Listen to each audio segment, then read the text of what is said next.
ادھر آپ دیکھ رہے ہیں نبیر اعلیٰ حضرت شیران میاں صاحب قبلہ مقدس اللہ نورانی تشریف فرما ہے. ادھر خطیب اعظم ہندوستان نبیر اعلیٰ حضرت علامہ شاہ ارسلان میاں صاحب قبلہ خلیفہ حضور تاج الشریعہ تشریف فرما ہے. وقت بہت کم ہے، سارا مجمع محبت سے دونوں ہاتھوں کو لہرا کے بولیے سبحان اللہ. حضرات یہ مہرارہ شریف بلگرام شریف کی شخصیتیں جلوگر ہیں. میرے سرکار اعلیٰ حضرت نے فرمایا تھا یا رسول اللہ تیری نسل پاک میں ہے بچہ بچہ نور کا، تیری نسل پاک میں ہے بچہ بچہ نور کا، تو ہے عین نور تیرا سب گھرانہ نور کا. آئیے حضرات اب میں آپ کے سامنے حضور صاحب سجادہ اور حضور احسن میاں صاحب قبلہ کے حکم کے مطابق آپ کے سامنے لائق صد احترام نبیر اعلیٰ حضرت خطیب ذیشان حضرت علامہ شاہ ارسلان میاں صاحب قبلہ مقدس اللہ نورانی خلیفہ حضور تاج الشریعہ تشریف لا رہے ہیں، جن کی خطابت کو سننے کے بعد دل باغ باغ ہو جاتا ہے. ابھی تو کلی اور پھول کے درمیان ہے لیکن خطابت کے چرچے ہیں. آئیے سارا مجمع دونوں ہاتھوں کو لہرا کے بولیے نعرہ تکبیر، زندہ دلی کے ساتھ بولیے نعرہ تکبیر، نعرہ رسالت، نعرہ غوثیت، مشرق اعلیٰ حضرت، عشق محبت، عشق محبت، پیار محبت، پیار محبت. حضور صاحب سجادہ علامہ سبحانی میاں صاحب قبلہ، علامہ سید نجیب میاں صاحب قبلہ، علامہ سید سہیل میاں صاحب قبلہ، خاندان اعلیٰ حضرت حضور ارسلان میاں صاحب قبلہ اور سے رضوی قلندر سنگ مرمر کے مکانوں میں نہیں ملتا، قلندر سنگ مرمر کے مکانوں میں نہیں ملتا، یہ اصلی گھی ہے بنیوں کی دکانوں میں نہیں ملتا. حضرات یہ سامنے جو ہمارے بھائی کھڑے ہوئے ہیں حضور احسن میاں صاحب قبلہ کا حکم ہے کہ آپ حضرات تشریف رکھیں. میں سمجھ رہا ہوں کہ ان بزرگوں کے چہرے کی زیارت کے لیے آپ کھڑے ہیں لیکن بیٹھ جائیے.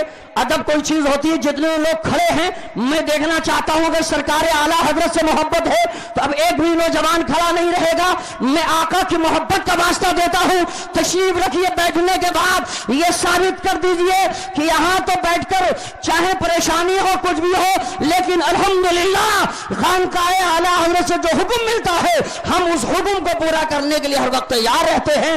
جتنے لوگ سامنے کھڑے ہیں سب تشریف رکھیں، بیٹھ جائیں. اور اب آپ کے سامنے علامہ ارسلان میاں صاحب قبلہ تشریف لا رہے ہیں.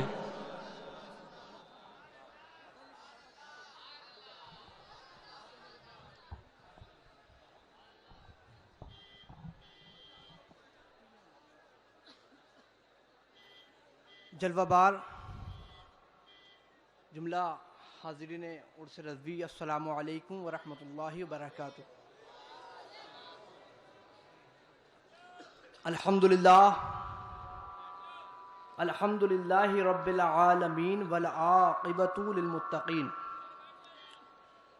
والصلاة والسلام علی سید المرسلین وعلی آلہ واصحابہ اجمعین برحمتک یا ارحم الراحمین. اما بعد فاعوذ باللہ من الشیطان الرجیم. بسم اللہ الرحمن الرحیم.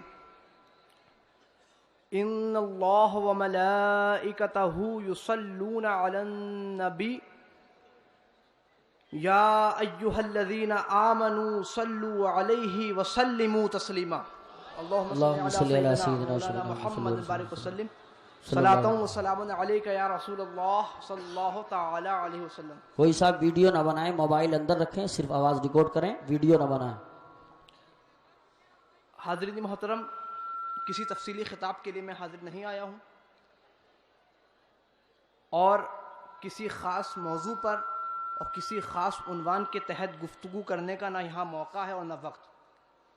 اور حاضرین محترم، یہ عرس رضوی کا ممبر یہ صرف میرا یا صرف خاندان اعلیٰ حضرت کا نہیں ہے بلکہ یہ سب کا ہے، تمام اہل سنت کا ہے، تمام علماء اہل سنت کا ہے. اس لیے میں آپ حضرات کا زیادہ وقت نہیں لوں گا. ہمارے شہزادگان، ہمارے پیر و مرشد حضور سرکار حسن اللہ کے شہزادے حضور نجیب میاں تشریف فرما ہے اور ہمارے تائے ابو آبرو اہل سنت بھی تشریف فرما ہے، تمام علماء کرام تشریف فرما ہے. میں علماء کرام کی بارگاہ میں بڑی مؤدبانہ گزارش کروں گا کہ میری گفتگو کو ذرا توجہ کے ساتھ سنیے گا. اس لیے کہ عوام کے کام اور علماء کے سمجھ میں زیادہ آئے گی. تو حاضرین محترم، بلا کسی تاخیر کے مجھے 2-3 باتوں کا جائزہ لینا ہے. حاضرین محترم، کوئی بھی روشنی آتی ہے، وہ چاہے علم کی روشنی ہو، وہ چاہے ہدایت کی روشنی ہو، کوئی بھی روشنی ہو تو اس سے سب خوش نہیں ہوتے. کچھ لوگوں کو تکلیف بھی ہوتی ہے. جب صبح کو جب آفتاب کی آمد کی تمہید بندھتی ہے تو تارے اپنی بساط سمیٹ لیتے ہیں. تو وہ سمٹے ہوئے تارے جن کی روشنی آفتاب کی آمد سے مدھیم پڑ گئی تو انہیں تکلیف ہونا تو ایک فطری چیز تھی.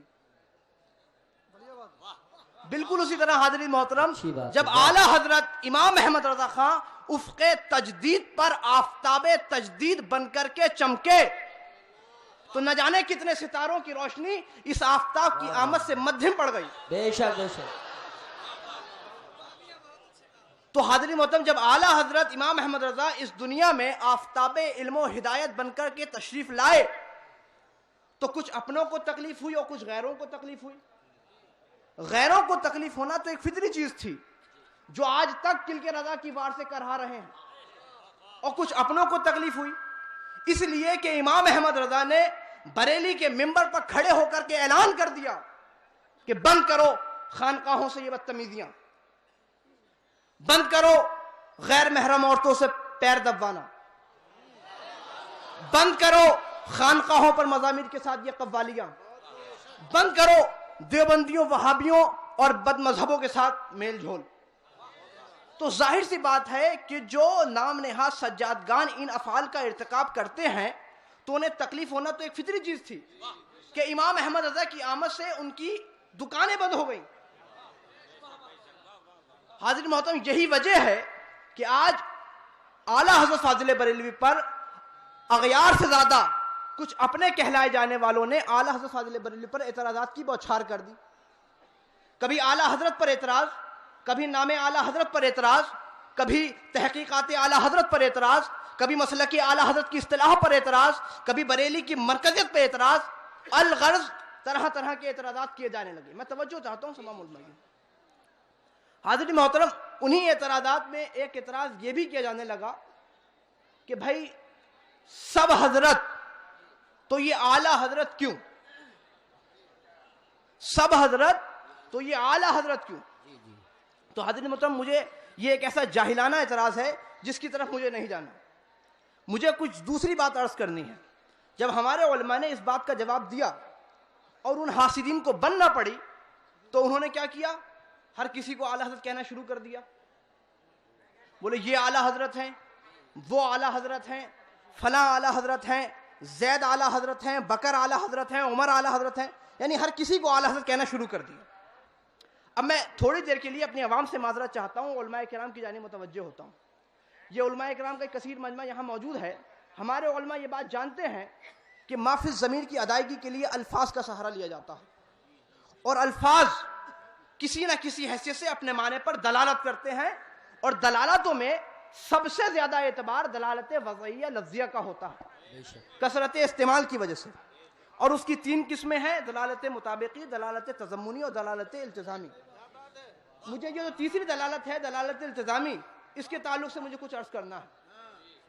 آج تک مناطقہ اس بات پر متفق ہیں کہ دلالت التزامی کے تحقق کے لیے جو شے درکار ہے وہ ہے دال اور مدلول میں علاقہ لزوم.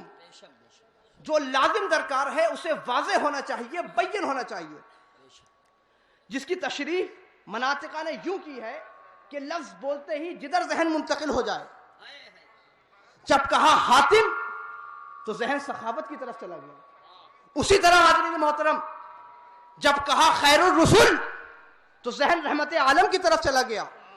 جب کہا خلیفہ اول تو ذہن ابو بکر صدیق کی طرف چلا گیا. جب کہا شہید اعظم تو ذہن کربلا چلا گیا. جب کہا غوث اعظم ذہن بغداد چلا گیا. جب کہا خواجہ اعظم ذہن اجمیر چلا گیا. بالکل اسی طرح آج اعلیٰ حضرتوں کی بڑھتی ہوئی اس بھیڑ میں جب کہا اعلیٰ حضرت سنیوں کا اعلیٰ حضرت، تو ذہن میں کوئی اور نہیں بلکہ بریلی کا وہی احمد رضا آ گیا جو علم صرف میں صاحب فصول اکبری سے بلند نظر آتا ہے، جو علم نحو میں خلیل نحوی اور سیف بہ سے بھی اونچے مقام پر نظر آتا ہے، جو علم منطق میں ارسطو ابو علی سینا کا ہم پلہ نظر آتا ہے، جو علم فقہ میں ثانی امام اعظم نظر آتا ہے، جس کے علم کلام میں ابو الحسن اشعری اور ابو منصور ماتوریدی کا جلوہ نظر آتا ہے، جس کے علم قرآن میں حضرت عبداللہ ابن عباس کی شان کرامت نظر آتی ہے، جس کے علم حدیث میں امام بخاری کی صحت، امام مسلم کی ترتیب اور امام ترمذی کے فن کا کمال نظر آتا ہے، اور جس کی فن شاعری میں خوشبو حضرت حسان نظر آتا ہے۔ نعرہ تکبیر، نعرہ رسالت، نعرہ غوثیت، مشرق اعلی حضرت حضور صاحب سجادہ، حضور صاحب سجادہ، فیضان مہرانہ مقدسہ، خاندان اعلی حضرت۔ سبحان اللہ، سبحان اللہ۔ تو حاضرین محترم، یہ لقب لفظ اعلی حضرت کی دلالت امام احمد رضا کے ذات پر دلالت التزامی ہے، اور میں تو یہ کہتا ہوں کہ یہ لقب اعلی حضرت اعلی ہی اس وقت ہوا ہے جب امام احمد رضا کے نام کے ساتھ لگا ہے۔ سبحان اللہ، سبحان اللہ، واہ واہ واہ واہ واہ واہ۔ ارے جب امام احمد رضا کو اعلی حضرت کہا جانے لگا تو اس لفظ اعلی حضرت کو مقبولیت مل گئی، یہ اعلی ہو گیا۔ اور حاضرین محترم، یہ بریلی کے خلاف زبان درازیاں کرنے والوں سن لو کہ بریلی والے لقبوں کے محتاج نہیں بلکہ القاب بریلی والوں کے محتاج ہیں۔ جب کہا اعلی حضرت تو ذہن میں امام احمد رضا آ گئے، بے شک۔ جب کہا مفتی اعظم تو ذہن میں بریلی کے مصطفیٰ رضا آ گئے، اور آج اس دور میں جب کہا تاج الشریعہ تو ذہن میں بریلی کے اختر رضا آ گئے۔ نعرہ تکبیر، نعرہ رسالت، نعرہ غوثیہ، بستی بستی قریہ قریہ، علم کا دریا، فیض کا دریا، ہم سب کی بخشش کا ذریعہ، خاندان صاحب برکات، حضور صاحب سجادہ، خاندان اعلی حضرت۔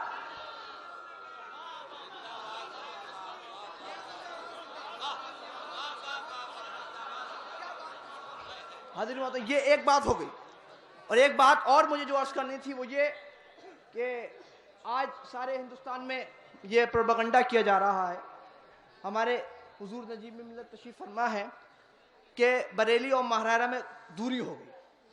میں پوری وضاحت کے ساتھ یہ بات عرض کر دینا چاہتا ہوں کہ بحمداللہ تعالی ہم خاندان اعلی حضرت کل بھی ماہرارہ کے سادات کے غلام تھے اور آج بھی ماہرارہ کے سادات کے غلام ہیں۔ بے شک، سبحان اللہ، سبحان اللہ، سبحان اللہ، بہت اچھی بات۔ اور حاضرین محترم، میں علماء کرام کی جملے پر توجہ چاہتا ہوں کہ خاندان اعلی حضرت کی طرح کسی نے سادات کی تعظیم نہیں کی، اور خاندان اعلی حضرت کی طرح سادات مہرارہ نے کسی کو نوازا بھی نہیں۔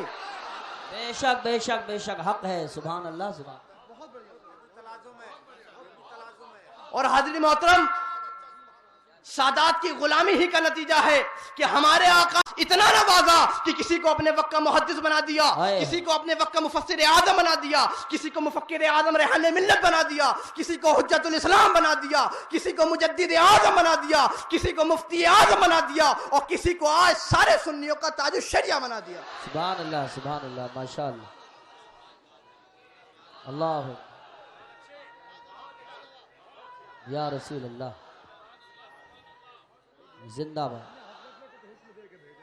زندہ باد۔ اور حاضرین محترم، یہ سادات کی غلامی ہی کا نتیجہ ہے کہ، اور صرف ایسا نہیں کہ خاندان اعلی حضرت کو اپنے آقاؤں پر ناز ہو، بلکہ ماہرارہ کے تاجداروں کو بھی اپنے ان غلاموں پر بہت ناز تھا۔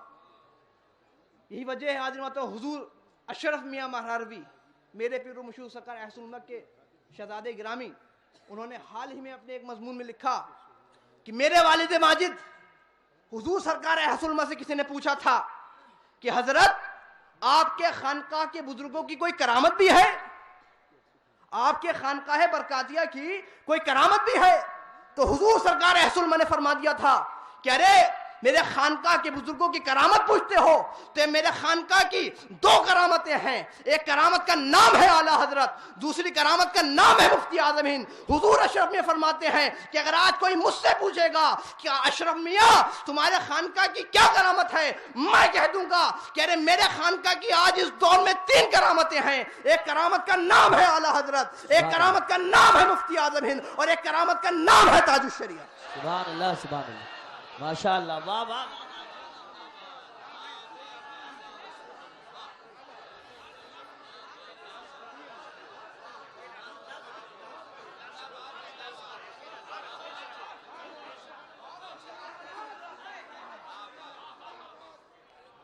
اور حاضرین محترم, یہ کوئی میں نے اپنی طرف سے نہیں کہا, نہ خاندان اعلیٰ حضرت میں سے کسی نے شخص نے کہا.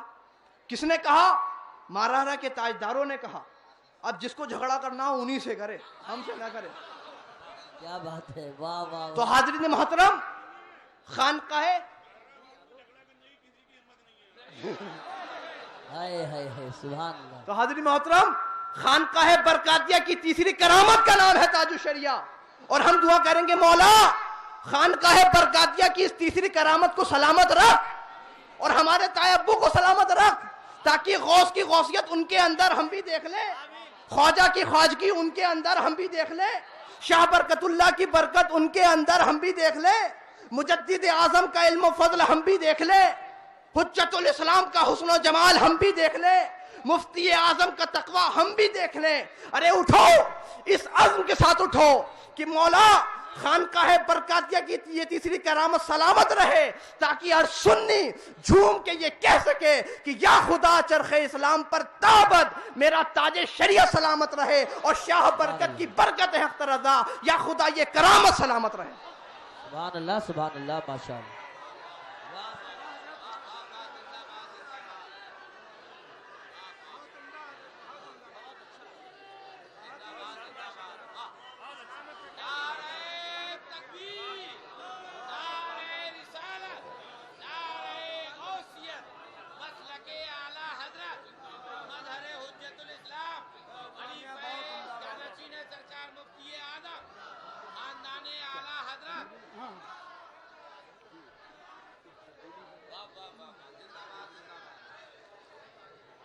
حاضرین محترم, کسی تفصیلی خطاب کے لیے میں حاضر نہیں آیا تھا اور نہ ہی وقت ہے. یہ سارے ہمارے مہمان ہیں اور ہمارے مہمانوں کو بھی بولنا ہے, اس لیے وقت کی قلت کی بنیاد پر میں اپنی گفتگو یہیں ختم کرتا ہوں. اور آپ حضرات میرے لیے دعا کریں کہ اللہ تعالیٰ مجھے اپنے اجداد کے نقش قدم پر چلائے, ان کے علم و عمل کا سچا وارث و جانشین بنائے. میں دنیا سنت کی قدیم درسگاہ دارالعلوم اہل سنت فیض الرسول براؤں شریف میں زیر تعلیم ہوں, اور انشاءاللہ جلد ہی میری فراغت ہونے والی ہے. آپ میرے حق میں دعا فرمائیں. کام وہ لے لیجئے تم کو جو راضی کرے, ٹھیک ہو نام رضا تم پہ کروڑ درود. واستغفر اللہ ربی من کل ذنب واتوب الیہ وما علینا البلاغ. السلام علیکم ورحمۃ اللہ وبرکاتہ.